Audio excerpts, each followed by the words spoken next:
오늘도 아침마다 새롭고 늘 새로우신 주님의 사랑으로 인해서 감사를 드립니다. 하나님, 오늘도 우리가 하나님 아버지의 그 사랑의 품 안에서 하루를 시작하고 하루 종일 주님과 동행하는 그런 놀라운 시간 되게 해주시옵소서.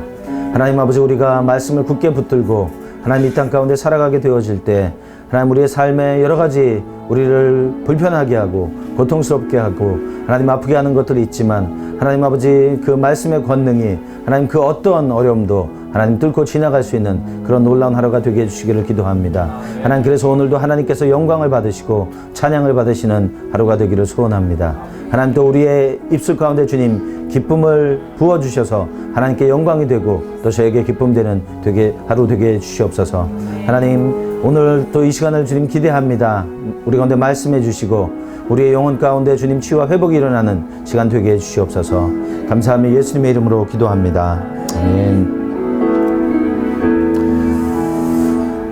할렐루야. 예, 다음 주면은 저희가 13주의 과정을 마치게 됩니다. 상당히 지겨운 표정이십니다. 예. 자, 그래서 오늘하고 다음 주는 사실 제일 중요한 주간이 될 수 있습니다. 왜냐하면 저희가 지금까지 들었던 내용을 그럼 결국 어떻게 할 거냐에 대한 얘기를 들어야 되거든요. 그래서 오늘은 TL과 다음 주는 TC. 그래서 여러분의 평생의 도구가 되시면 좋겠고 여러분 삶에 매일 적용할 수 있는 그런 도구가 되시면 좋겠다고 생각합니다. 지지난주군요. 저희 간사님 중에 한 분이 서울에 올라오셔가지고 학회에 참석하셨어요. 그러니까 정신과 의사인데 학회에 참석해가지고 생명나무를 잠깐 소개하는 시간이 있었답니다. 그래서 내년 4월에는 아예 생명나무를 가지고 학회를 하기로 했다고 얘기해요. 그래서 저희가 이제 그 기도하던 대로 이제 전문가 그룹에서도 생명나무 사역을 가지고 실제로 저희 몇몇 병원에서 사용하고 있습니다만은 좀 많은 분들에게 알려져서 하나님의 치유가 실제로 정서장애가 있는 분들에게도 치유가 되는 그런 일들을 보는 그런 일들이 있으면 좋겠습니다. 여러분 또 기도해 주시고 또 그렇게 될 줄 믿습니다. 자, 그렇다고 480일 안 하는 건 아닙니다. 자, 오늘도 우리가 480일로 시작하는데요. 제가 그 전에 소개해 드렸는지 모르겠는데 캐롤라인 리프라고 하는 정신과 의사는 아니고 심리학자입니다. 평생 뇌를 연구했던 그리스도인인데 이분이 이제 뇌 과학자입니다. 근데 이분이 무슨 얘기를 하냐면 우리의 뇌가 가장 건강한 상태가 될 때가 언제냐면 사랑할 때라고 합니다. 또 언제냐면 우리가 하나님의 진리를 생각할 때 건강한 생각을 가지고 있을 때 우리의 뇌는 가장 건강한 상태가 된다. 멋진 얘기죠, 그죠? 또 다니엘 에이맨이라고 하는 그 캘리포니아의 정신과 의사도 비슷한 얘기를 해요. 여러분 혹시 기억하시나요? 생명 안에는 뭐가 있다고요? 기억 못 하시죠? 예. 자, 왜냐면 첫 주에 말씀드렸을 테니까 지금 11주나 지났는데 그걸 기억하시면 여기 여러분이 앉아있을 리 없죠. 그죠? 자, 생명 안에는 신분과 사명과 사랑과 관계가 있다. 그런 말씀 드렸었습니다. 다니엘 에이맨은 무슨 얘기 하냐면 우리가 비전을 향해서 살아가는 삶, 살아갈 때 우리의 뇌가 최적화된다고 얘기합니다. 마찬가지로 사랑하면서 살아갈 때 우리의 뇌가 최적화된다. 그래서 오늘 아침에 우리가 482 하시면서 당신은 축복의 통로입니다. 당신은 비전의 통로입니다. 당신은 생명의 통로입니다. 당신은 사랑의 통로입니다. 그렇게 좀 고백해 주시고 축복해 주시는 아침이 되면 좋겠습니다. 다 같이 자리에서 일어납니다. 자, 오늘은 사실 아침에 세 가지 주제를 앞에 두 가지 주제 짧게 하고요. 테이를 해야 되는데 내적 맹세라고 하는 부분을 여러분하고 좀 이야기해야 됩니다. 사실 이 내적 맹세라고 하는 건 뭐냐면 누군가 한 약속, 진술로서 육신의 생각을 붙잡고 있는 것의 결과다. 거짓말을 붙잡고 있는 것의 결과다. 대부분 어린 시절의 상처로 시작된다. 그랬어요. 보통 이거를 이제 그 심리학에서는 멘탈 어그리먼트다 그래요. 정신적으로 내가 동의한 거다, 결정한 거다, 이런 의미가 되거든요. 이게 뭐냐? 내적 맹세라는 건 거의 모든 사람에게 다 있다고 생각하시면 됩니다. 어린 시절에 다짐하고 맹세하는데, 결정하는데, 그게 이제 평생 내 삶에 영향을 미치는 거죠. 어렸을 때 맹세하고 잊혀지지만 자라고 나면 열매가 되는 겁니다. 또 내적 자아에 숨어 있다. 자기 자신을 보호하려고 하는 시도이기 때문에 변화하려고 하지 않는 거다. 그러니까 내적 맹세가 뭐냐 하면 이런 거예요. 내가 뭘 하겠다고 약속했던 거, 근데 하나님과 관계없이 했던 거, 또 내가 뭔가를 하지 않겠다고 했던 거 마찬가지입니다. 또 내가 나 자신에게 말했던 거 또는 다른 사람에게 했던 거. 아직도 감은 잘 안 오시죠? 예. 자, 이런 거예요. 나는 결코 우리 집에서 그것을 허용하지 않겠다. 나는 결코 결혼하지 않겠다. 나는 고통을 느끼지 않을 거다. 나는 그것을 기억하지 않을 거다. 나는 무엇인가를 잊어버릴 거다. 결코 하지 않을 거다. 뭐에 대해서 나에게 일어난 일, 내가 본 일, 내가 한 일 말하지 않을 거야. 또 나는 복수해서 그들에게 대가를 치르게 할 거다. 나는 뭐뭇에 대해서 용서하지 않을 거다. 나는 다시는 누구를 믿지 않을 거다. 사랑하지 않을 거다. 아빠, 엄마, 남자, 여자, 뭐 내 자신. 자, 대부분 우리가 살아가면서 했던 결코나 절대로의 표현들이 내적인 맹세나 다짐이 됩니다. 그러니까 예를 하나 드릴게요. 저 같은 경우는 저는 개인적으로 사실 그 뮤지컬을 되게 좋아합니다.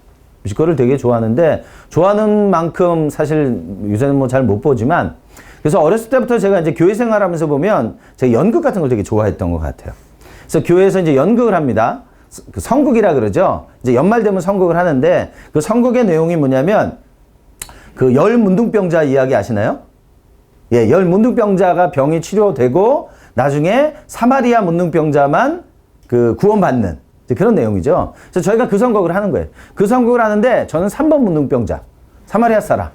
구원받고 병도 치료받는 그런 캐릭터죠. 근데 이 친구 캐릭터는 사실은 이렇게 대사가 많진 않아요. 이렇게 모여가지고, 야, 박첨진의 집에 이번에 생일잔치 한대. 야, 우리 가서 뭐 얻어먹자. 뭐 이런 거 하는 거예요. 그러면 이제 사람들이 야, 가자. 막 이러면 저는 이제, 좋아. 뭐 이런 캐릭터예요. 그러니까 이제 대사는 많이 없고, 근데 모일 때마다 이제 연습을 합니다. 자, 연습을 하는데 저는 제가 이제 연극 같은 걸 좋아하니까 다른 친구들의 대사를 제가 다 외우는 거예요. 야, 너 그거 해야지. 그거 왜 안 해? 그리고 저는 이제 집에 가는 걸 싫어하니까 교회 가는 걸 너무 좋아하는 거죠. 근데 다른 친구들은 잘 안 오는 거예요. 그러니까 연습할 때 잘 안 와요. 근데 점점점 발표 날은 가까워 갑니다. 그러니까 이제 문제가 생긴 거예요. 친구들이 대사를 못 외우는 거죠. 그래서 어떤 상황이 생겼냐면 그 성극을 가르치는 선생님이 종현아, 네가 대사를 다 외우니까 너 5번 문둥병자 해라. 5번 문둥병자는 그냥 병만 낫는 건데.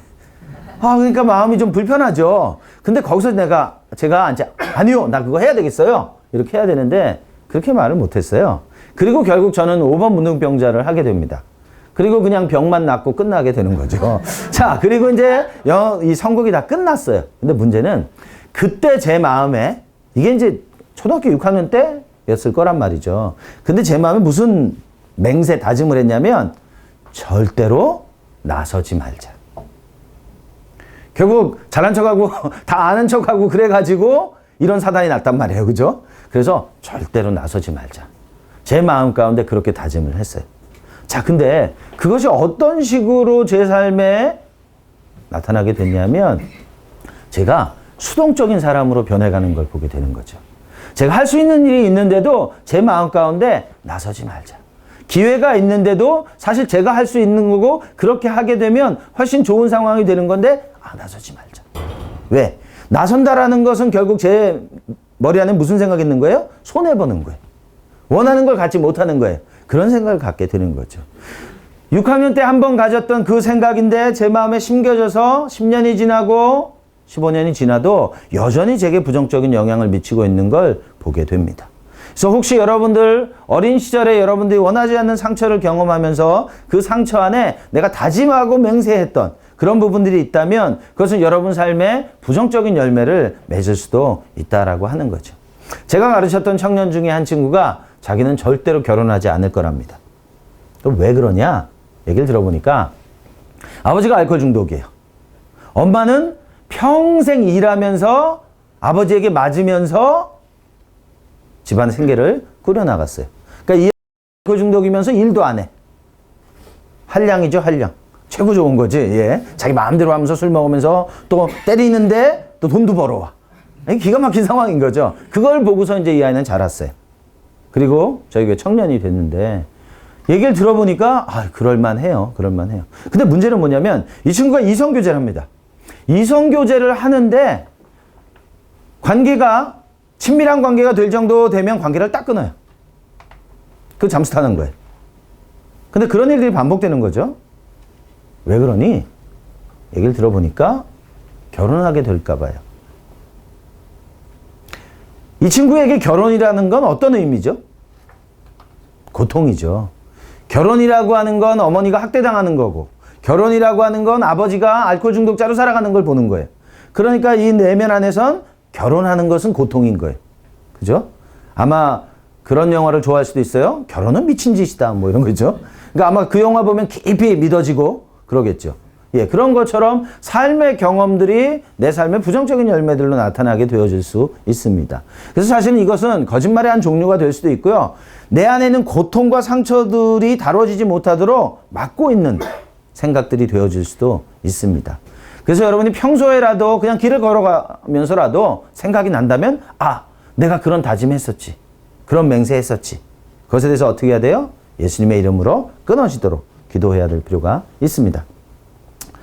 자, 그럼 어떻게 기도해야 돼요? 내가 내적으로 맹세했거나 다짐했던 그런 상황들을 보여주시도록 기도해야 될 필요가 있습니다. 또 그렇게 내가 나에게 맹세하도록 영향을 미쳤던 사람들이 있겠죠? 용서하는 기도가 필요합니다. 또 때로는 고백과 회개하는 기도가 필요하죠. 그리고 어떻게 해요? 그 맹세가 끊어지도록, 포기되어지도록 기도하는 겁니다. 자, 어떻게 기도할 수 있냐면 이렇게 기도하면 돼요. 나는 맹세하기를 나는 절대로 결혼하지 않겠다고 맹세한 것을 고백하고 회개합니다. 또 나는 이 맹세를 하도록 영향을 미쳤던 아버지 용서합니다. 아버지의 그 영향력을 용서합니다. 그리고 나 자신을 용서합니다. 그리고 이 맹세를 포기합니다. 예수님의 십자가에 이 맹세를 못 박습니다. 이 맹세가 더 이상 나의 삶에 아무런 영향력이 없음을 선포합니다. 이건 샘플 기도예요. 그냥 여러분이 기도하시면 되지만 어떻게 기도해야 될지 잘 모르겠다 싶으시면 이런 샘플 기도를 가지고 여러분의 삶의 정황을 가지고 기도하시라라고 하는 거죠. 근데 제가 이 내적 맹세를 가지고 있는 분들과 치유 기도를 하게 될 때 상당히 많은 다짐과 맹세를 하고 살아가게 됩니다. 그게 왜 그러냐면 이게 육이기 때문에 그래요. 이게 육이라는 게 뭐예요? 자기 중심성이라 그랬잖아요. 내가 스스로 내 필요를 채운다라고 하는 겁니다. 사람은 하나님이 창조하실 때부터 하나님과 동행하도록 하나님과 연합하도록. 그래서 예수님께서 이 땅 가운데 오셨을 때 그분의 이름이 뭐라 그랬죠? 임마누엘. 인간의 문제는 하나님과 분리하면서 살아갔기 때문에 생긴 것이기 때문에 하나님께서 예수님을 보내주시면서 인간은 하나님과 함께 살아갈 때 인간답게 살아갈 수 있는 것이다 라고 하는 겁니다. 근데 내적인 맹세는 하나님 없이 내가 스스로 내 고통이나 내 문제를 해결하려고 하는 시도인 거예요. 그러다 보니까 좋은 것이라 할지라도 다짐과 맹세는 사실은 내 내적인 내 힘을 키워나가는 것이지 주님을 의지하는 그런 삶의 모양이 되는 것은 아니다라고 말씀드릴 수 있겠습니다. 그래서 여러분 아마 생각해 보시면 생각 외로 꽤 많이 있으실 거예요. 그래서 하나님 앞에 오늘이라도 뭐 낮에 식사하시고 또는 뭐 일을 하시다가도 생각나시면 잠깐 하나님 제가 이런 맹세했었네요. 이런 다짐했었네요. 예수님의 이름으로 이 맹세를 끊습니다. 포기합니다. 예수님 십자가에 이 맹세를 못 박습니다. 그렇게 기도하는 것으로 그 영향력을 제거하실 수 있다고 생각됩니다. 자, 그 다음에요. 세대적인 죄와 영향력. 이게 이제 의견이 상당히 분분한 내용이게 되는데요. 자, 이게 뭐냐면 정의는 이전 세대들로부터 비롯된 병리적인 패턴이 현재 가정에 계속해서 영향을 미치는 것이다. 근데 우리나라는 이 세대적인 죄 그러면 벌써 이제 기독교인들이 경기를 한단 말이에요. 왜? 이건 말도 안 되는 거야. 그죠? 이건 말도 안 되는 거고 이미 다 해결됐는데 무슨 세대적인 죄야? 이런 얘기를 한단 말이에요. 그래서 예전에 나왔던 책 중에 가게에 흐르는 저주를 끊으래나 뭐 끊어야 산대나 하여튼 그런 거. 그 메릴린 히키라고 하는 분이 쓴 책인데 이게 한국에 들어오면서 이게 이제 문제가 됐죠. 그래서 금서가 됐어요. 사실 뭐 기독교에서 금서가 되는 경우가 많지 않은데 이 책은 금서예요. 거의 모든 장로교는 다 금서했고 지금은 거의 있지도 않죠. 그리고 제가 듣기로는 이 책을 번역했던 분도 얼마 전에 또 이걸 가지고 용서를 구했다 그럽니다. 사실 내가 번역을 좀 잘못했다. 그럼 세대적인 죄와 영향력이 없다라는 의미냐? 그런 건 아니에요. 분명히 있어요. 왜냐하면 자, 이 세대적인 그 죄라든지 영향력의 의미는 정서적이고 신체적인 문제, 영적인 문제들이 세대를 통해서 흘러내려와서 영향을 미칠 수 있다는 겁니다. 아주 쉽게 생각하시면 여러분 질병에 관한 거 생각해 보실 수 있어요. 제 어머니가 2004년도에 난소암 진단을 받으셨어요. 그리고 수술하셨습니다. 근데 의사분이 뭐라 그랬냐면 맥시멈 2년 정도 사실 수 있을 겁니다. 그랬어요. 그래서 우리가 어머니의 치유를 위해서 기도했지만 사실은 정확히 2년 되는 그 달에 돌아가셨어요. 그 의사가 이 보통 사람이 아닌가 봐요, 이분이. 어떻게 이렇게 달까지나 맞춰요? 근데 17시간을 수술하셨는데 이 개복을 하고 난 다음에 가족을 불렀어요. 그래서 들어가 봤는데 정말 이 그 암덩어리가 여러분 이 개복을 하시면 얇은 막이 장기들을 다 보호해 주거든요. 근데 그 장기가 다 이 뇌랜다. 암덩어리인 거예요. 그래서 다 제거하고 그리고 난소도 제거하시고 근데 간을 손을 못 댔어요. 이 간이 뭐 4분의 3을 절제해도 살 수 있다 그러거든요. 근데 이 간이 이 하얀 암덩어리가 전체가 스팟이 나 있는 거예요. 그러니까 손을 못 댄 거죠. 그러니까 맥시멈 2년 얘기를 한 거예요. 자, 2년 후에 돌아가셨거든요. 근데 의사분이 무슨 얘기했냐면 가족 중에 딸들이 있으면 다 난소암 검사해야 된다. 유전될 가능성이 많다라고 하는 거죠. 그래서 질병, 이 신체적인 문제가 유전이 된다라고 하는 거죠. 여러분 부모님이 고혈압이 있으시죠? 여러분 고혈압 다 조심하셔야 됩니다. 그렇죠? 또 여러분 부모님의 부정적인 습관이 있거든요. 그게 나에게도 있을 가능성이 있어요. 그럼 부정적인 것만 있냐? 그런 건 아니죠. 긍정적인 습관이 있으시면 그것도 여러분에게 유전되어질 수 있습니다. 근데 이게 단순히 신체적인 것뿐만이 아니라 정서적인 거, 영적인 거 그대로 다 영향을 받게 되어질 수 있다라고 하는 거예요. 그렇다면 이제 가정 안에 있는 건강한 영적인 흐름이나 건강하지 않은 영적인 흐름도 우리의 삶에 영향을 미칠 수 있다라고 하는 거죠. 자, 근데 이게 이제 문제가 되는 게 뭐냐면 세대적인 것. 끝났다. 예수님의 십자가로 이제 다 해결된 거야. 근데 성경에서는요, 이 세대적인 것에 대해서 두 가지 견해를 줍니다. 뭐예요? 조상의 죄가 3, 4대까지 이어진다라고 하는 말씀이 있어요.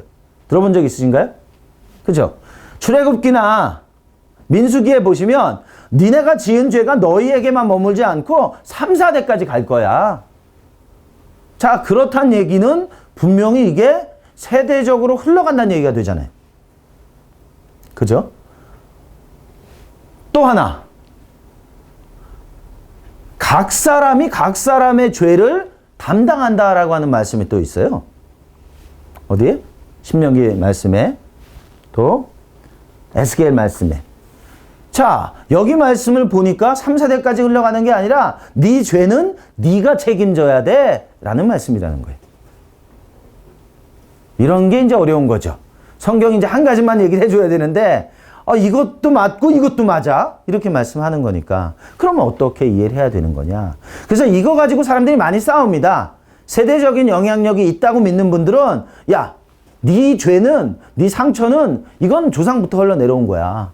그러니까 이것이 끊어줘야 돼. 이렇게 가르치거나 이렇게 치유사역을 하는 분들도 있어요. 또 어떤 분들은 그렇지 않아.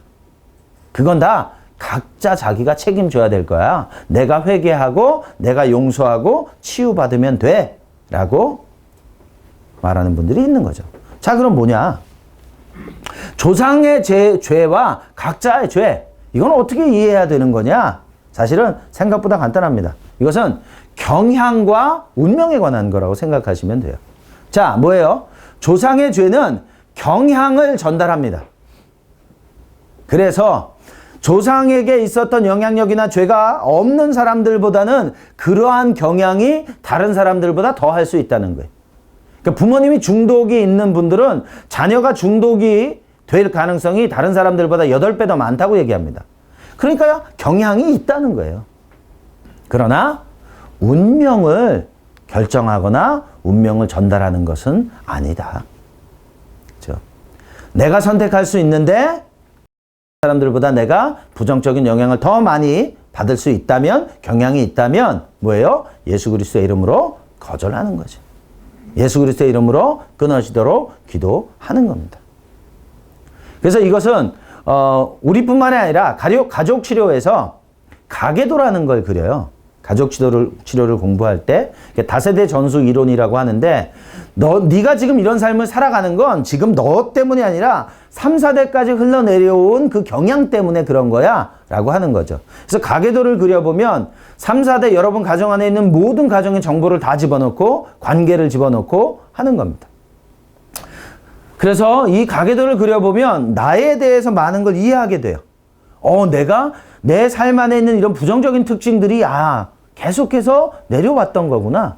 나에게 있는 긍정적인 특징. 내가 이렇게 밝은 건 왜 그런가 보니까 우리 집안의 내력이 이렇게 흘러내려왔기 때문에 그런 거구나 라고 하는 걸 보여주는 거죠.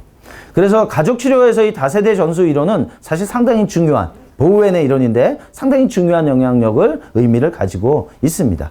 그래서 성경은 사실은 이미 오래전에 이것을 우리에게 이야기해 주고 있으셨던 거고요. 그래서 여러분들이 생각할 때 나는 보니까 우리 집안에 이러한 영향력이 계속 반복적으로 신체적으로 흘러내려오는 것 같다. 그렇다면 물론 뭐 약도 드시고 병원도 가시고 하시지만 예수 그리스도의 이름으로 끊어질 수 있도록 십자가를 통과하지 못하도록 기도해야 될 필요가 있습니다. 예수 그리스도의 십자가를 통과하면 모든 악은, 죄는 사라지게 되죠. 못 박혀 죽게 됩니다. 아멘. 그리고 그 십자가를 통과하게 되면 그 죽었던 것들은 다시 다 새롭게 살아나게 되어질 수 있는 거죠. 그래서 그것이 여러분 질병에 적용되어져야 되고 또 여러분의 정서적인 여러분의 어머니나 여러분의 또 조부모님 중에 우울을 겪고 계셨던 분이 계시다면 내가 우울할 가능성이 상당히 많거든요. 왜? 결국은 보고 자란 게 그거니까요. 그렇다면 어떻게 해야 돼요? 예수 그리스도의 십자가의 복음이 그 우울함에 적용되어져서 그 우울함 가운데 하나님이 기쁨을 주시고 소망을 주시도록 해야 될 필요가 있습니다. 그죠? 또 여러분의 사고 구조도 마찬가지입니다. 여러분의 부모님으로부터 조부모님으로부터 계속 들어왔던 말들이 있단 말이에요. 생각들이 있어요. 그 생각들이 여러분에게 계속해서 영향을 미치는데 그것이 진리에 기반한 것이 아니라면 예수님의 이름으로 거절하고 복이 되어지고 그래서 내 안에서는 예수 그리스도의 복음의 능력만 살아날 수 있도록 또 예수 그리스도의 그 진리의 말씀만 내 삶 안에 살아나갈 수 있도록 우리가 그렇게 해야 될 필요가 있습니다. 자, 성경 말씀에 결혼한 사람들 또는 결혼한 사람들에게 줄 수 있는 아주 좋은 말씀이 뭐죠? 부모를 떠나서 한 몸을 이루라 라고 하는 말씀입니다. 제가 십수년 동안 상담을 하면서 문제를 가지고 있는 부부들을 만났을 때 거의 7, 80%는 이 말씀에 문제가 됩니다. 왜 그러냐? 부부가 한 몸이 되지를 못해요. 왜 한 몸이 되지를 못하는가 봤더니 원가족 내가 자라왔던 아버지, 어머니의 영향력으로부터 벗어나질 못하는 겁니다. 그래서 그걸 이제 우리 사회에서는 마마보이, 마마걸이라고 얘기하죠. 근데 결혼하고 나서도 이 영향력이 해결되어지지 않아서 부부관계가 어려운 경우를 제가 많이 보게 된다는 거예요. 부모를 떠나서 한 몸을 이루어야 되는데 정서적으로, 신체적으로, 영적으로, 성적으로 한 몸을 이루어야 되는데 안 되더라는 거예요. 왜? 여전히 부모님으로부터 영향력을 받고 부모님의 꼭두각시 노름을 하고 살아가고 있기 때문에 그렇습니다. 한국 사회는 더더군다나 유교 사회니까. 그렇죠? 성경은 분명히 말씀하시죠? 부모를 어떻게 하라고요? 부모를 공경하라. 10계명의 5계명. 제 아들한테 제가 물어봤다 그랬잖아요. 우리 작은 아들한테. 아들아, 5계명이 뭐냐? 부모를 공격하라? 야, 그건 아니지. 그랬더니, 아빠 나 알아. 농담이야. 그런 농담을 한단 말이죠. 그래서 부모를 공경하라라고 하는 말씀과 유교의 개념을 잘못 이해하고 우리가 혼동한단 말이에요. 부모를 공경한다는 말은 부모님의 뜻대로 우리가 살아가야 된다는 걸 의미하는 건 아니에요. 그렇죠? 부모님을 존중하고 부모님을 존경하고 때론 부모님의 의견에 우리가 공감해야 하지만 여러분이 이제 새로운 가정을 이루어가게 된다면 새로운 가정에 하나님이 주시는 새로운 비전과 꿈이 있단 말이에요. 그래서 그 가정 안에서 새로운 비전과 꿈을 이루어가야만 우리가 건강한 삶 살아갈 수 있는데 계속해서 양쪽 원가족의 영향을 받고 시아버지 시어머니 또는 처갓집의 장인 장모님의 영향을 계속 받음으로 인해서 두 사람의 결혼관계는 불행하게 되어지는 경우를 사실 저는 너무너무 많이 봅니다. 제가 1월 달에 그 결혼 예비학교 강의 가가지고 제가 이거를 너무너무 강조할 거거든요. 왜냐하면 이것만 잘 돼도 이 말씀 한 구절만 잘 적용해도 행복할 수 있는데 그죠? 그래서 이민 가는 분이 있어요 또. 왜냐면 일단은 비행기 타고 10시간 이상 가야 되니까 영향력에서 벗어나는 거예요. 근데 여러분 그게 의미가 있는 분들이 있어요. 근데 정말 가서 행복해지는 거예요. 그죠? 시차가 달라서 전화 못 받는다 그러고 막 이러면 되니까 그죠? 그 얘기는 이 문화라고 하는 시스템을 벗어나기가 너무 어려운 거예요. 그러니까 공간적인 거리를 많이 두는 거죠. 근데 그렇게 되고 나니까 정말 가정이 행복해지는 경우도 제가 봤어요, 사실. 그래서 여러분 이제 여기는 두 부류밖에 없다고 그랬잖아요. 결혼하신 분, 결혼하실 분. 그죠? 막 힘이 생기죠? 격려가 되고, 아, 그렇구나. 난 결혼할 사람이니까. 예. 그렇게 앞으로 결혼하시게 되더라도 그 부모님으로부터의 건강하지 않은 영향력들과 조종과 통제로부터는 벗어나야 된다. 그래서 두 사람이 행복해져야 된다. 근데 이것이 세대적으로 여러분의 가정의 결속이 크면 클수록, 건강하지 않은 밀착이 크면 클수록 이것으로부터 벗어나기가 어렵다라고 하는 겁니다. 그래서 이 남편과 아내가 이 부분을 잘 기도하시면서 건강하게 만들어 가야 될 필요가 있다라고 하는 거죠. 그래서 여러분 이걸 가지고 또 우리가 기도해야 될 필요가 있습니다. 여러분 삶의 부정적인 특정과 긍정적인 특정, 친가, 외가 한번 써보는 거예요. 우리 집안에 어떤 부정적인 게 있나, 어떤 긍정적인 게 있나, 그리고 그것을 가지고 하나님 앞에 나아가서 기도하는 거죠.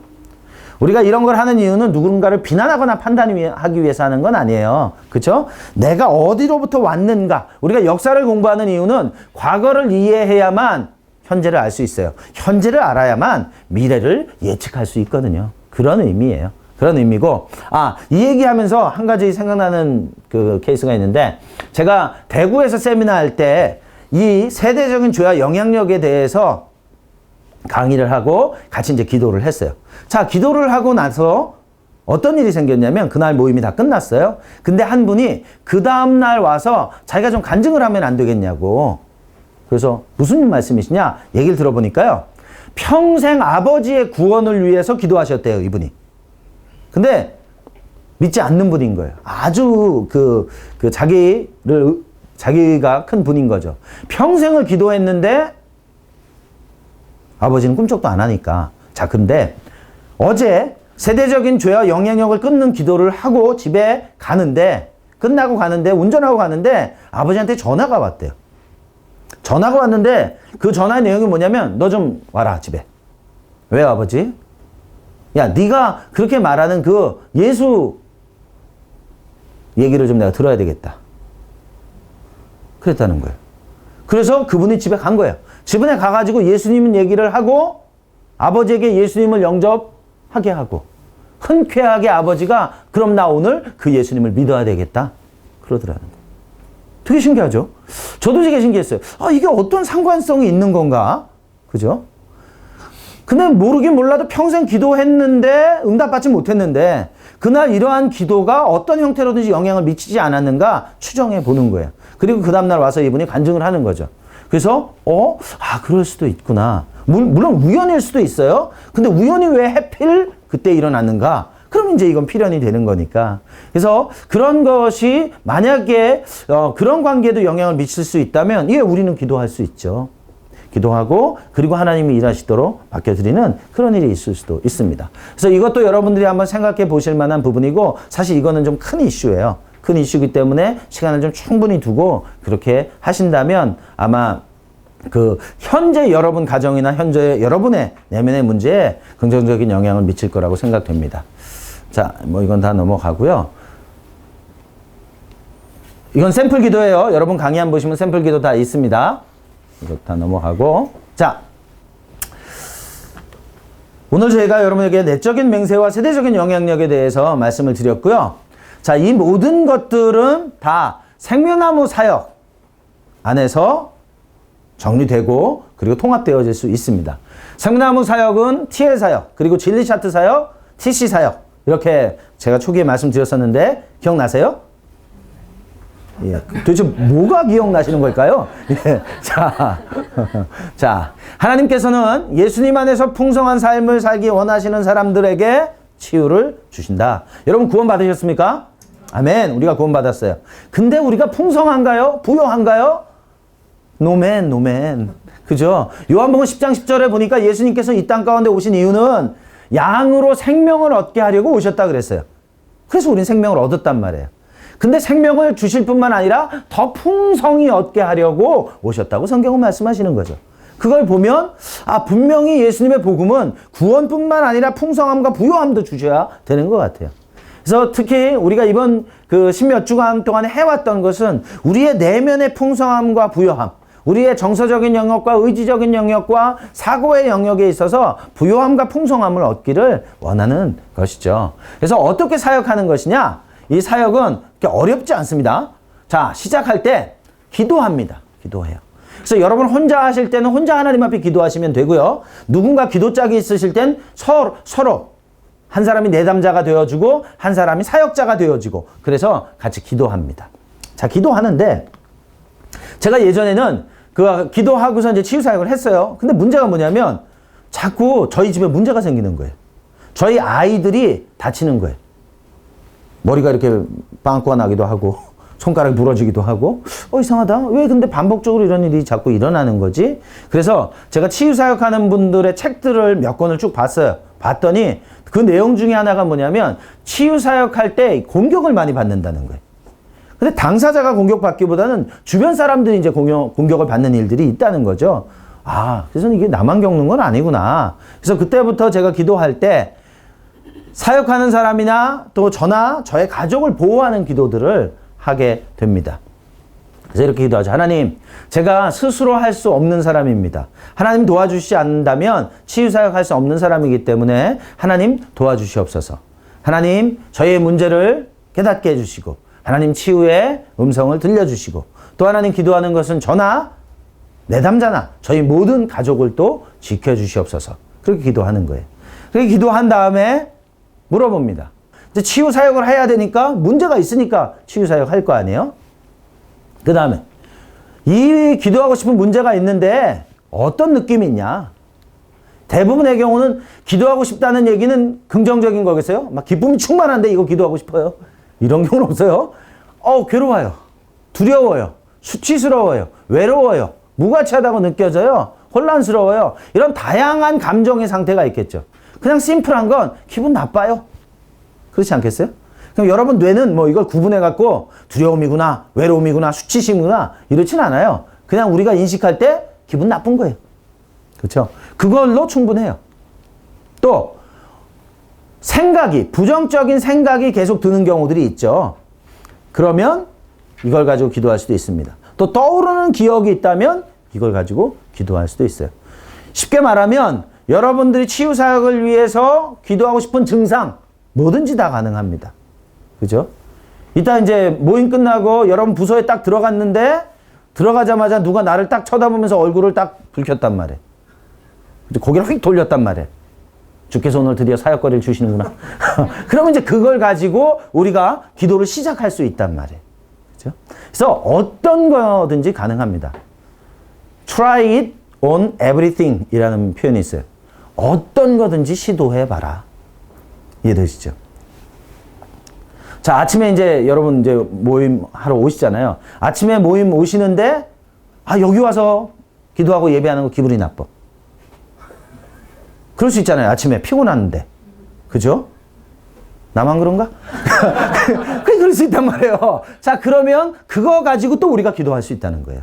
그것을 시작으로 우리 내면 안에 있는 상처를 치료할 수 있다는 거예요. 이게 쉽게 말하면 이제 스프링보드 같은 거예요. 여러분 그 여름에 수영장에 가면 다이빙 때 있죠. 거기 이렇게 튀겨가지고 물속으로 이렇게 들어가잖아요.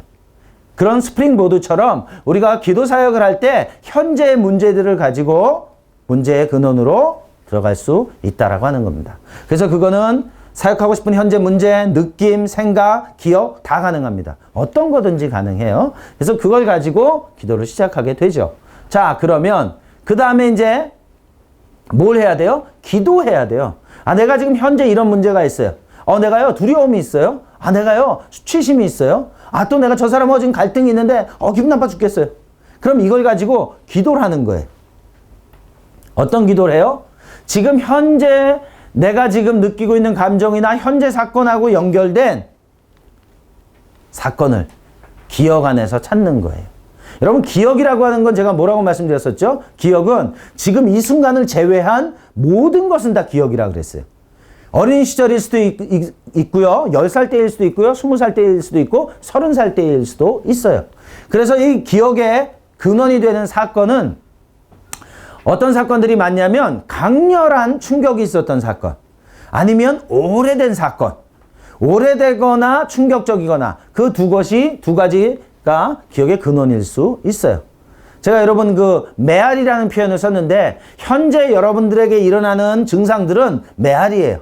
그래서 이 근원을 따라가 보면 시작된 장소가 있단 말이에요. 그래서 TL은 그렇게 접근하는 겁니다. 그래서 사건을 찾아요. 자, 사건을 찾고 그 다음에 가장 고통스러웠던 사건을 찾으면 사건이라는 건 뭐예요? 이벤트란 말이에요. 시작이 있고 끝이 있어요. 그러면 그 시작과 끝을 다 기도하는 게 아니라 그 시작과 끝 중에서 가장 고통스러웠던 순간이 있단 말이에요. 그 순간에 머무르는 거예요. 자, 어떤 분들은 기도해도 난 잘 모르겠는데요? 예, 그런 분들이 있어요. 그런 경우는 그냥 물어본단 말이에요. 아, 내가 언제 제일 두려웠었지? 아, 내가 언제 제일 수치스러웠더라? 아, 그래. 국민학교 때 그 선생님이 나한테 나를 그렇게 내 뺨을 때리고 그랬을 때 나 너무 수치스러웠어. 기도하지 않았지만 이미 내가 기억하고 있는 부분들이 있어요. 그럼 그걸 가지고 기도할 수 있어요. 그죠? 그래서 두 가지, 기도해서 찾는 방법. 두 번째는 그냥 생각하는 거예요. 성령께서 생각나게 해주시도록 생각합니다. 자, 그리고 나면 세 번째 과정이 뭐냐? 첫 번째는 뭐예요? 증상. 내가 기도하고 싶은 문제가 뭐냐? 두 번째는 그 기도하고 싶은 사건의 근원이 되는 기억의 사건이 뭐냐? 두 번째는 그걸 찾는 거예요. 자, 세 번째는 뭘 찾느냐? 이제 거의 다 왔어요. 세 번째는 그 기억을 생각할 때, 그 사건을 생각할 때 내 자신에 대해서 말하는 부정적인 생각이 뭐냐? 그죠? 저 같은 경우는 어떤 거였어요? 제 케이스는 어렸을 때 7살 때 성적인 학대를 당하는데 그때 제가 가지고 있던 제 자신에 대한 생각이 뭐예요? 내 잘못이다. 나도 즐겼다. 그래서 상처에 대한 생각을 할 때 그 안에 있는 자기 자신에 대한 부정적인 생각과 쓴뿌리를 찾아내는 거예요. 그 사건이 나에 대해서 뭐라고 말하는가. 우리가 철거할 때 배웠단 말이죠. 인지적인 생각 밑에 정서적인 생각이 있고 정서적인 생각 밑에 근원적인 생각들이 있는 거예요. 그리고 근원적인 생각들은 주로 누구에 대한 거라고요? 내 자신에 대한 거예요. 그래서 이 TL 사역을 통해서 여러분들이 다룰 수 있는 부분은 여러분 내면 안에 있는 상처들 안에 여러분이 여러분 자신을 부정적으로 바라보고 여러분의 자신이 쓴뿌리 생각이 심겨지고 또 내가 믿는 거짓말들, 거짓말인데 내가 믿었기 때문에 고통 가운데 살게 되어지는 생각들인 겁니다. 그래서 그 사건들 안에 다른 걸 찾아내는 게 아니라 내 자신에 대한 부정적인 생각을 찾아내시면 돼요. 여러분들이 만약에 나 분노가 있어요. 분노를 가지고 기도합니다. 자, 분노라고 하는 감정을 기도하면 분노는 대부분 상대에 관한 거예요. 그죠? 그래서 그 분노를 가지고 기도하면 어떻게 되냐면 분노를 가지고 기도했더니 저 나쁜 놈. 저놈 때문에 내가 괴로워. 자, 저놈 때문에 내가 괴로워라고 말하는 생각은 내 자신에 관한 거예요? 아니죠. 상대를 비난하는 생각이잖아요.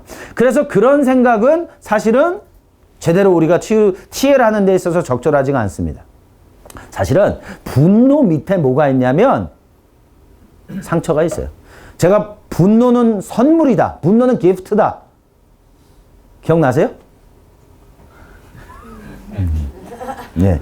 이런 질문을 하는 제가 문제죠. 뭐. 그죠? 예, 당연히 기억 못 하실 걸 인식해야 되는데 왜? 저도 기억을 못 하니까. 여러분들 기억할 거라고 믿으면서 자꾸 물어보는 거예요. 자, 분노 밑에는 선물, 분노는 선물이다. 왜 선물이냐? GIFT, gift란 말이에요. 분노는 선물이다. 왜 선물이냐면 분노 밑에는 guilty, 죄책감이 있단 말이에요. 분노 밑에는 inferiority, 열등감이 있단 말이에요. GIF, 분노 밑에는 fear, 두려움이 있단 말이에요. GIFT, 분노 밑에는 trauma, 상처가 있단 말이에요. 그래서 사실은 분노를 다루려고 보면 그 밑에 있는 상처가 다뤄져야 분노가 떨어지는 거예요. 그래서 마찬가지로 그러한 것들을 다룰 때 보면 내 자신에 대해서, 그 상처라고 하는 건 결국 내가 내 자신에 대해서 부정적으로 바라보았던 것들이거든요. 그렇죠? 그래서 이 육체의 생각, 쓴뿌리, 내가 믿는 거짓말을 찾아내야 돼요. TL 사역에서 아마 제일 하기 어려운 게 내 상처 안에서 거짓말 찾아내는 거예요. 내 자신에 대해서 부정적인 생각을 찾아내는 거예요. 내가 내 자신에 대해서 왜 이렇게 생각하는가? 왜 수치스러워하는가? 왜 두려워하는가? 왜 외로워하는가? 왜 무가치하게 생각하는가? 이런 생각들. 자, 이런 생각을 찾아내면 이제 우리가 할 건 끝났어요. 그럼 뭐예요? 이제 기도하는 거예요. 기도하는 거죠. 자, 그 사건과 육체의 생각을 바라볼 때 당신 자신에 대한 하나님의 음성을 들어야 돼요. 내가 내 자신을 생각할 때는 나는 무가치해 라는 생각이 있어요. 하나님, 제가 이 사건을 통해서 나는 무가치하다고 생각했었습니다. 주님, 치유해 주시옵소서. 주님, 제가 믿고 있는 거짓말을 진리로 바꿔주시옵소서. 기도하는 거예요. 자, 기도하고 기다려요. 기다려요. 주님이 내 가운데 진리를 말씀해 주시도록. 근데 이렇게 기도하진 않습니다. 주님 오셔서 치유해 주세요. 주님 좌정하시고 임재하시고 뭐 이렇게 기도는 안 해요. 왜냐하면 이미 거기 계시니까. 그죠? 주님이 이렇게 오고 가고 하실 필요 없어요. 주님 어디에나 계시니까 거기 계시단 말이에요. 왜냐하면 우리가 예수 그리스도를 구주로 영접할 때 이미 성령께서 우리 안에 계시니까. 성령의 충만함은 그 성령이 우리 안에 가득하시게 되는, 우리의 삶의 모든 영역에 영향을 미치시게 되는 그런 부분인 거지, 매번 기도할 때마다 오시옵소서 가시옵소서 하실 필요는 없는 것 같아요. 물론 의미는 우리가 이해하죠. 기도할 때 그런 어떤 의미가 있는지는. 그래서 그것보다는 우리는 기도할 때 하나님, 제가 알아야 되는 진리가 뭔가요? 하나님, 제가 이런 거짓말을 믿고 살아왔는데요. 주님의 진리는 뭐죠? 깨닫게 해주시고 들려주시옵소서 기도하는 겁니다. 자, 그렇게 기도하고 기다릴 때 하나님께서 우리를 치유하실 때는 어떻게 하신다고요? 음성을 들려주시는 경우가 있어요. 말씀. 성경 말씀을 들려주시는 경우가 있단 말이에요. 또 그림을 보여주시는 경우가 있어요. 기도할 때. 기도할 때 그림이 딱 보여주시는데 그 그림이 내 안에 있는 거짓말을, 육체 생각을 싹 녹여버리고 내 안에 내적인 평안함을 주시고 새로운 생각들이 내 안에 자리 잡게 하는 그런 경우도 있어요. 자, 그 다음에 보이고 들리진 않는데 내적인 평안함. 내면 안에 두려웠었는데 무가치하고 외롭다고 생각했었는데 기도했는데 평안해지는 거예요. 그죠? 주님께서 평안을 주신다 말씀하시죠. 주님이 우리 가운데 평안을 주시면 그 안에 내면 안에 샬롬의 상태가 되는 거죠. 이 샬롬의 상태가 된다는 건 두려움과 분노, 외로움과 거절과 수치와 무가치함 이런 것들이 처리되어지는 것이죠. 자, 그 다음에 치유의 임재가 느껴진다. 그렇죠? 주님께서 지금 이 시간에 나를 만져주시고 다뤄주시고 또 품어주시는 것들을 그냥 느껴지는 거예요. 감각적으로 그런 경우도 있어요. 또 신체 감각의 변화가 일어난다. 감각이라는 건 뭐예요? 보고 듣고 냄새 맡고 맛보고 터치하는 오감이라고 그랬잖아요. 근데 그 감각의 변화가 일어나는 거예요. 어떤 분들은 기도할 때 보면 내가 여기 이런 상처가 있었는데요. 그 상처를 자기는 볼 때마다 회색, 진회색. 그걸 볼 때마다 그런 색으로 보여진다는 거예요. 이미지가, 그림이. 근데 기도하고 주님께서 치유해 주셨는데 치유하신 다음에 그 사건이 자기가 바라보니까 노란색으로 보인다는 거예요. 회색, 검은색 느낌이 어떤 거죠? 어둡죠. 칙칙하죠. 부정적이죠. 근데 그게 노란색으로 보이면 노란색 느낌은 뭐예요? 따뜻하고, 그렇죠? 부드럽고 그런 느낌이에요. 그래서 감각의 변화가 일어나는 그런 경우들도 있습니다. 자, 자, 이 모든 것들은요, 주님께서 우리를 치유하시는 도구로 사용하시는 거예요. 그래서 각 사람들마다 하나님께서 사용하시는 방식은 다 다를 수 있단 말이에요. 어떤 분에게는 잘 보여주시고 어떤 분에게는 잘 들려주시고, 근데 제가 봤던 대부분의 케이스는요, 보이지도 않고 들리지도 않아요. 그런데 내적인 치유가 일어나죠. 거짓말이 사라지고 그 내면 안에 평안함이 있게 되는 거예요. 저는 이 방법으로 제 내면의 문제를 치유했고 지속적으로 치유하고 있고 15년이 지난 지금도 여전히 수없이 많은 사람들이 이러한 방법으로 내면의 상처가 치유되고 정서적인 장애로부터 벗어나고 하는 것들을 저는 보아왔습니다. 한 자매가 제가 일주일 동안 치유 세미나를 했는데 이분이 상처를 받았어요. 왜 상처를 받았냐? 치유 세미나 때문에 상처를 받은 게 아니라 치유 세미나에 참석했는데 자기는 아무런 느낌이 없는 거예요. 사람들은 울고불고 기도하고 막 별거 다 하고 되는데 자기는 냉담한 거예요. 냉랭한 거예요. 근데 그것이 자기에게 어려운 거예요. 그래서 그분이 자기는 이유를 모르겠는데 이런 모임에 참석할 때마다 냉랭하다, 냉담하다. 근데 그게 또 나에게 상처가 된다. 그런 얘기를 하는 거죠. 그래서 같이 기도했어요. 하나님, 왜 이분은 이런 모임에 오거나 자기 자신을 바라볼 때 이렇게 냉랭하고 냉담하죠? 주님, 근원을 보여주세요. 기도했어요. 자, 그리고 물어봤어요. 어떤 거 뭐 생각나는 거 있으세요? 생각나는 게 있대요.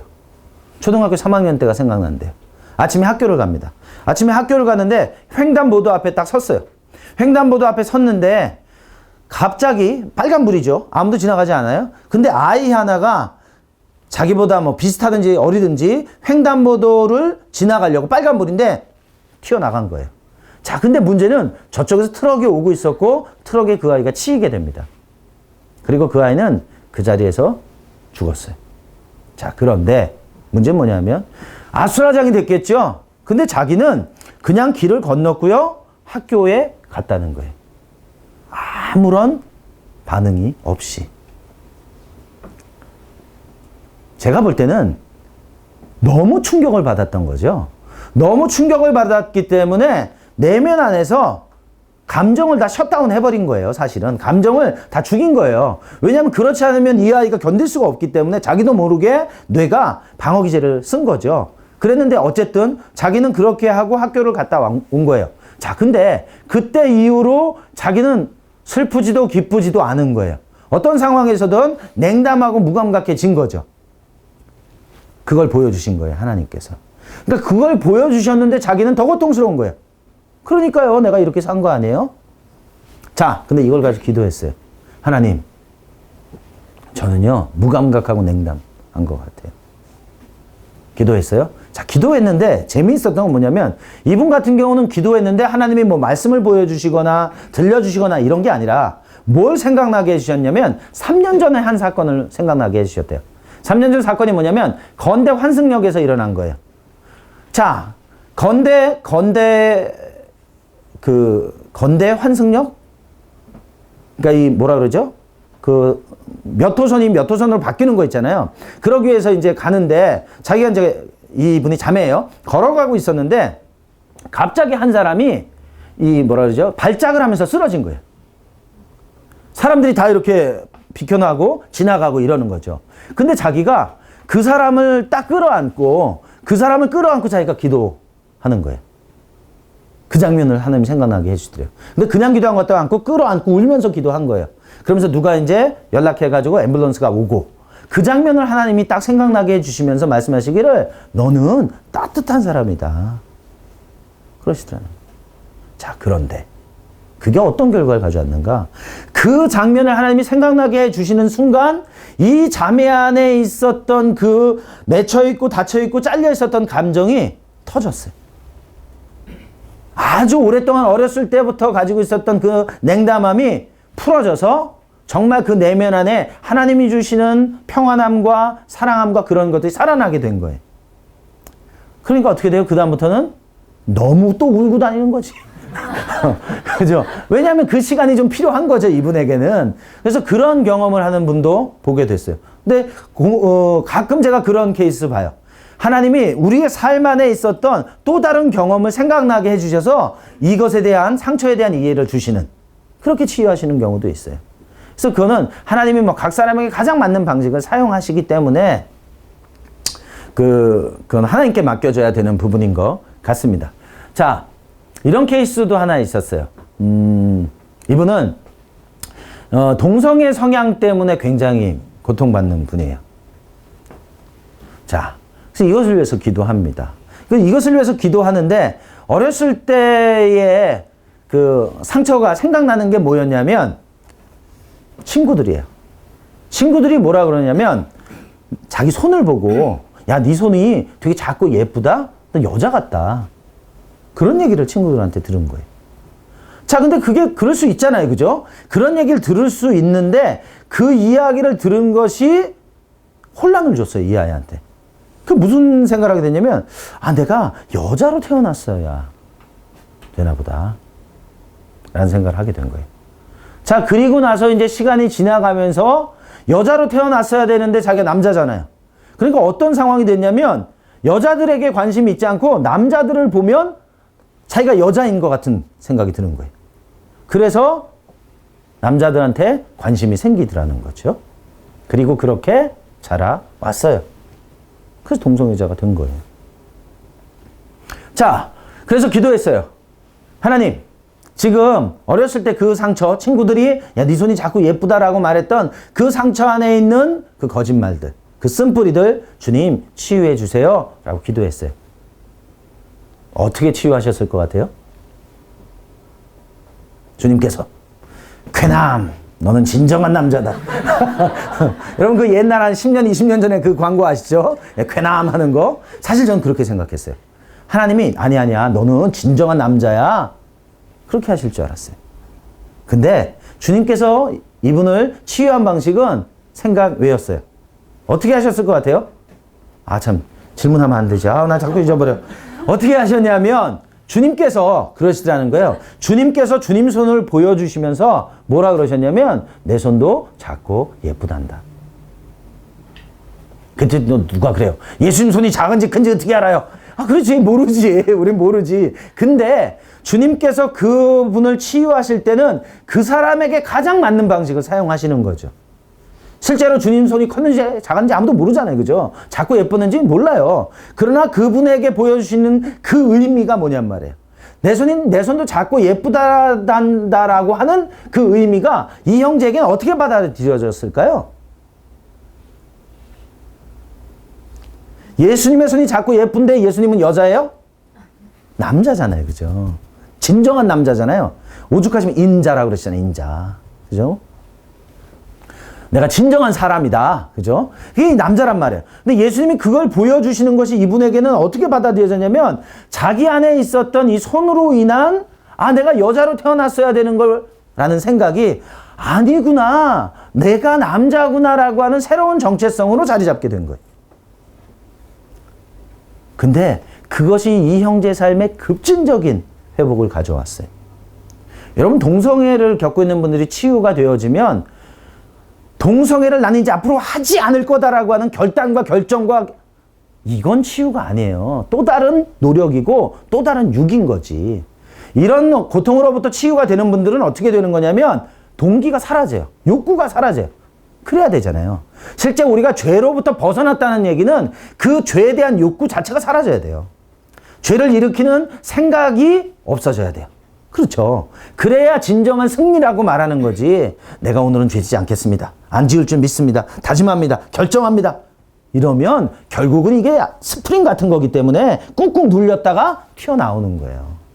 그러니까 회개해야 되는 게 아니란 말이죠. 마찬가지. 치유가 일어나게 되어진다면 그 상처와 죄에 대한 욕구 자체가 사라지는 거죠. 그리고 그 안에 하나님의 진리가 심겨져서 진리가 우리를 자유케 하는 삶을 살게 되어지는 겁니다. 자, 그래서 하나님의 음성을 듣고 우리가 치유가 되어졌을 때 마지막으로 확인하는 방법이 뭐냐면 자가측정 지수라고 하는 걸 하는데, 자, 다시 그 사건을 생각해 보는 거예요. 내가 치유사역했던 그 사건을 생각하는 거죠. 그러면 하나님의 음성이 얼마나 진실로 믿어지느냐? 1부터 10. 10이라는 건 뭐예요? 완전히 진실로 믿어진다는 거죠. 그리고 1이라는 건 뭐예요? 잘 믿어지지 않는다는 거예요. 또 사역한 다음에 그 사건을 생각해 보니까 부정적인 감정이 얼마나 줄어들었느냐. 또 사역하고 난 다음에 원래 내가 가지고 있었던 이 부정적인 생각이 얼마나 줄었느냐 측정해 볼 수 있는 거예요. 여러분, 치유가 일어났다는 얘기는 치유가 된 줄 믿습니다가 아니고 실제로 변화가 일어나야 되잖아요. 실제로. 그죠? 실제로 변화가 일어났을 때 그것이 치유되어졌고 변화되어졌다라고 말하는 겁니다. 그래서 여러분들이 치유 사역을 하실 때 아마 이번 주에 좀 여러분 개인적으로 하나님 앞에 기도하시고 연습하시고 그렇게 해보시면 좋겠는데요. 처음에 기도하면서 잘 치유가 되는 경우도 있고 3번 하니까 1번 잘 되는 경우 뭐 5번 하니까 1번 사람마다 다 다를 수 있어요. 그러나 분명한 것은 우리가 하나님 앞에 내 고통과 아픔을 가지고 나아갈 때 주님이 우리를 치유하시는 분이시다라고 하는 겁니다. 그래서 여러분의 내면에 아마 오랫동안 고질적으로 고통을 주었던 그 문제들로부터 벗어나서 우리가 자유케 되어지는 경험을 하실 수 있습니다. 요한복음 8장 32절 말씀하시기를 진리를 알지니 진리가 너희를 자유케 할 것이다. 아멘. 그래서 여러분 내면의 자유가 이번 주간에 한 주간 경험되시는 한 주가 되시면 좋겠습니다. 예, 조금 시간이 지났지만 잠깐이라도 우리가 좀 같이 한번 기도할까요? 예. 하나님, 기도하는 것은 이번 한 주간 가운데 하나님 내 삶에 있는 고통과 아픔들을 가지고 하나님 앞에 나아가길 원합니다. 그리고 하나님 기도할 때마다 하나님 진리로 우리를 자유케 해 주시옵소서. 하나님 아버지의 그 놀라우신 사랑함으로 우리를 품어 주시옵소서. 그래서 내면 안에 있는 그 쓴뿌리 생각들을 하나씩 하나씩 주님의 진리로 대체하는 하나님 한 주간 될 수 있도록 하나님 축복해 주시옵소서. 하나님 아버지, 우리가 배우고 연습하고 훈련하는 것 가운데 잘 숙련되어지고 또 그렇게 되어질 때 하나님께서 더 효과적으로 우리 가운데 일하실 수 있도록 하나님 도와주시옵소서. 하나님, 기대하는 것은 하나님의 말씀이 우리를 자유케 하고 하나님의 말씀이 우리의 삶의 모든 영역에 생명되어지고 하나님의 말씀이 우리의 삶에 우리를 부흥케 하는 말씀으로 다가오실 줄 믿습니다. 하나님께 감사합니다. 예수님의 이름으로 기도합니다. 네. 네.